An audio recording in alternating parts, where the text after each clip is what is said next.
ಬೆಳ್ಳಂಬೆಳಗ್ಗೆ ಭ್ರಷ್ಟ ಅಧಿಕಾರಿಗಳಿಗೆ ಲೋಕಾಯುಕ್ತ ಶಾಕ್ ನೀಡಿದೆ. ಏಕಕಾಲಕ್ಕೆ 54 ಕಡೆಗಳಲ್ಲಿ ಲೋಕಾಯುಕ್ತ ಅಧಿಕಾರಿಗಳು ದಾಳಿ ನಡೆಸಿದ್ದಾರೆ. ಬೆಂಗಳೂರು, ಮೈಸೂರು, ಶಿವಮೊಗ್ಗ, ಯಾದಗಿರಿ, ತುಮಕೂರು, ಬೆಂಗಳೂರು ಗ್ರಾಮಾಂತರ ಈ ಜಿಲ್ಲೆಗಳಲ್ಲಿ ಲೋಕಾಯುಕ್ತ ಅಧಿಕಾರಿಗಳ ತಂಡ ದಾಳಿ ನಡೆಸಿರೋದು. 100ಕ್ಕೂ ಹೆಚ್ಚು ಲೋಕಾಯುಕ್ತ ಅಧಿಕಾರಿಗಳ ತಂಡ ದಾಳಿ ನಡೆಸಿದೆ.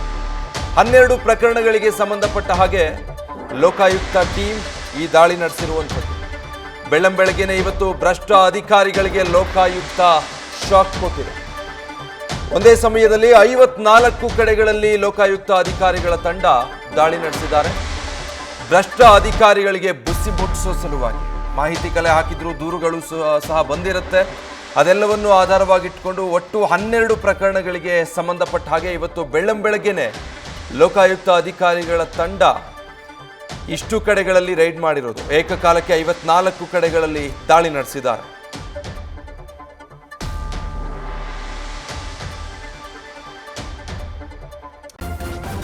ನ್ಯೂಸ್ ಫಸ್ಟ್ ನಿರ್ಭೀತಿಯಿಂದ ನಿಮ್ಮ ಪರವಾಗಿ.